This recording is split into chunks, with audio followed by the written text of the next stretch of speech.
Hello students, I am doctor Vinod Kamle. हम लोग अलग अलग सोर्सेस ऑफ फाइनेंस के बारे में पढ़ रहे हैं, जहां पे हम लोग देख रहे हैं कि कोई भी कंपनी जो होती है उसको बिजनेस स्टार्ट करने के लिए जो कैपिटल की जरूरत होती है वो कहाँ कहाँ से वो कलेक्ट कर सकते हैं। तो हमने ओन कैपिटल कंप्लीटली देखा है। अभी हम लोग बोरोड कैपिटल देख रहे हैं। बोरोड कैपिटल में भी हम लोग ने डिबेंचर्स, पब्लिक डिपॉजिट और बॉन्ड्स के बारे में पढ़ा।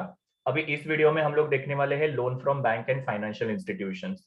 मतलब बिजनेस को जो फाइनेंस की जरूरत होती है वो बैंक्स और फाइनेंशियल इंस्टीट्यूशंस किस फॉर्म में और कौन से बैंक्स या फाइनेंशियल इंस्टीट्यूशन जो है वो बिजनेसमैन को फाइनेंस प्रोवाइड करते हैं उसके बारे में हम लोग देखेंगे। So let us start. India के अंदर फर्स्ट इंडस्ट्रियल पॉलिसी जो है वो 1948 में डिक्लेयर हुई थी।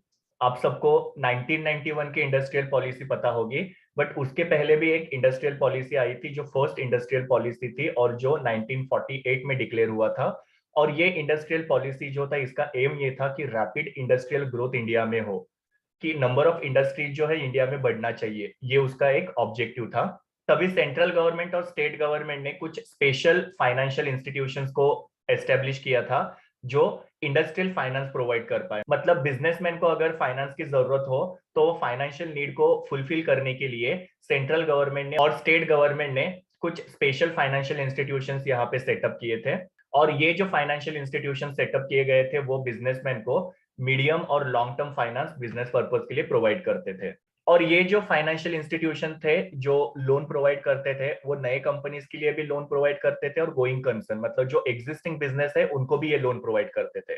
तो नए बिजनेस के साथ साथ जो गोइंग कंसर्न है या जो एस्टेब्लिश बिजनेस है उनको भी यहाँ पे बिजनेस को एक्सपैंड करने के लिए वगैरह भी फाइनेंस प्रोवाइड किया जाता था। ना ये सारे फाइनेंशियल इंस्टीट्यूशन से जो इंडिया में ऑपरेट होते हैं इसके बारे में हम लोग फुल फॉर्म जो है आगे के स्लाइड में देखेंगे। तो डेवलपमेंट बैंक में सबसे पहले है industrial development bank of India, जिसको पॉपुलरली हम लोग आईडीबीआई बोलते हैं। सेकेंड है industrial finance corporation of India limited, that is IFCI. Then industrial credit and investment corporation of India, जिसको हम लोग आईसीआईसीआई बोलते हैं। Small industrial development bank of India, जिसको हम लोग सिडबी बोलते हैं। और industrial reconstruction bank of India, that is IRBI. तो ये सारे डेवलपमेंट बैंक है जो बिजनेस को डेवलपमेंट पर्पस के लिए फाइनेंस प्रोवाइड करते हैं। फिर सेकेंड कैटेगरी है फाइनेंशियल इंस्टीट्यूशंस, जिसके अंडर है risk capital and technology finance corporation limited, that is RCTC. Technology development and information company of India limited, that is TDICI. And tourism finance corporation of India limited, TFCI. तो ये अलग अलग financial institution है जो अलग अलग purposes के लिए यहाँ पे लोन प्रोवाइड करते हैं।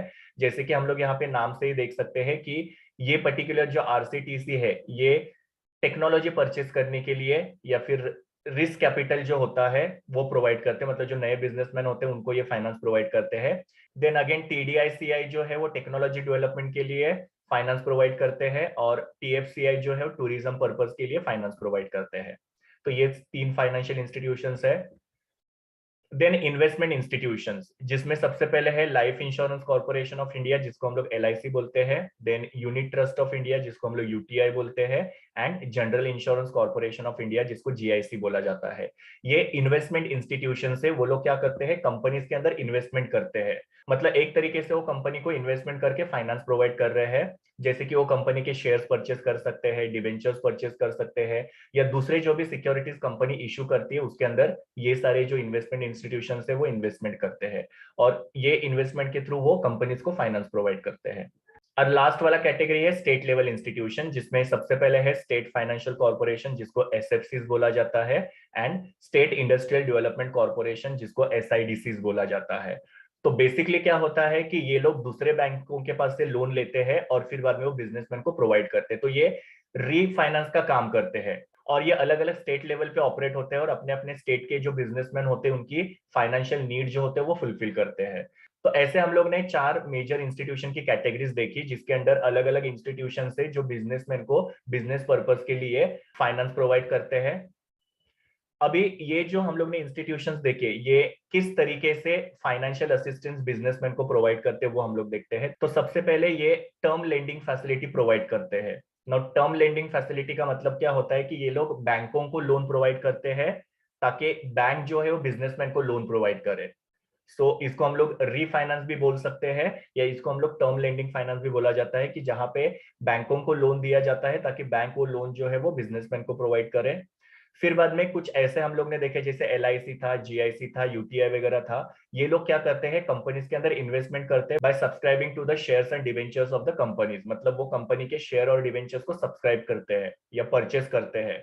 मतलब एक तरीके से वो कंपनी के अंदर इन्वेस्टमेंट कर रहे हैं, और ये इन्वेस्टमेंट जो है शेयर और डिवेंचर के थ्रू की जाती है, और जिसके थ्रू कंपनी को फाइनेंस प्रोवाइड किया जाता है। Then underwrite the issues of security. ना अंडरराइटिंग क्या होता है वो एसपी के स्टूडेंट्स को अच्छे से पता होगा। अंडरराइटर्स वो होते हैं जो किसी भी कंपनी को मिनिमम सब्सक्रिप्शन की गारंटी देते हैं। मिनिमम सब्सक्रिप्शन का मतलब क्या होता है कि जब भी कोई भी कंपनी अपनी शेयर्स मार्केट में बेचती है तो उसका मिनिमम सब्सक्रिप्शन होना बहुत जरूरी है। अगर मिनिमम सब्सक्रिप्शन नहीं होता है तो वो कंपनी अपने सिक्योरिटीज को मार्केट में सेल नहीं कर सकती है, और जितने लोगों के पास से भी कंपनी ने वो सब्सक्रिप्शन के थ्रू पैसा लिया हुआ है उनको वो पैसा रिटर्न करना पड़ेगा। तो हर एक कंपनी चाहती है कि उनका सब्सक्रिप्शन जो है सक्सेसफुल हो जाए, उनके मिनिमम जो शेयर है वो बिक जाए, ताकि वो अपने बिजनेस के लिए फाइनेंस कलेक्ट कर पाए। तो अंडरराइटर जो होते हैं वो कंपनी को गारंटी देते हैं कि जो भी शेयर्स उनके बिकेंगे नहीं, वो अंडरराइटर्स परचेज कर लेंगे। फॉर एग्जाम्पल, एक कोई पर्टिकुलर कंपनी है जिनका मिनिमम सब्सक्रिप्शन है 900 शेयर्स, लेकिन उनके अभी तक मार्केट में सिर्फ 400 शेयर्स ही बिके हैं, 500 शेयर जो अभी तक बिके नहीं है। तो फिर वो कंपनी क्या करेगी, किसी अंडरराइटर के साथ टाई अप करेगी, और अंडरराइटर फिर क्या करेंगे, उनके जो बचे हुए शेयर है उसको परचेस कर लेंगे। उसको underwriting of issue of securities बोला जाता है। तो इस तरीके से जो भी हम लोग ने अभी इंस्टीट्यूशंस अलग अलग टाइप के देखे, उसमें से कुछ जो है वो कंपनी के सिक्योरिटीज को अंडरराइट भी कर सकते हैं। मतलब कंपनीज का मिनिमम सब्सक्रिप्शन करने में कंपनीज को वो हेल्प कर सकते हैं। Then lend money. Lend money मतलब क्या होता है, पैसा उधार पे देना, तो वो फाइनेंस भी प्रोवाइड करते हैं। और लास्ट वाला है guarantee term loan raise by the company. ना काफी बार क्या होता है कि कुछ कंपनीज लोन रेज करते हैं, और लोन रेज करने के लिए उनको गारंटर की जरूरत होती है।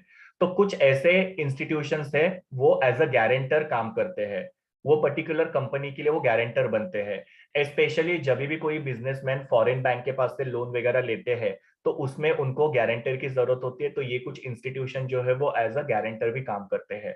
तो ये अलग अलग तरीके हैं जिसके थ्रू ये जो इंस्टीट्यूशंस हम लोग ने पहले पढ़े वो बिजनेसमैन को फाइनेंस प्रोवाइड करने में हेल्प करते हैं। तो ये फाइनेंशियल इंस्टीट्यूशंस और बैंक जो होते हैं वो भी बिजनेस फाइनेंस में काफी ज्यादा इंपॉर्टेंट रोल प्ले करते हैं।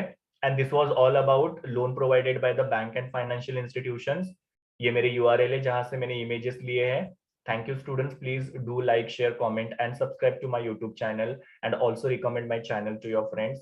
We will meet in the next video.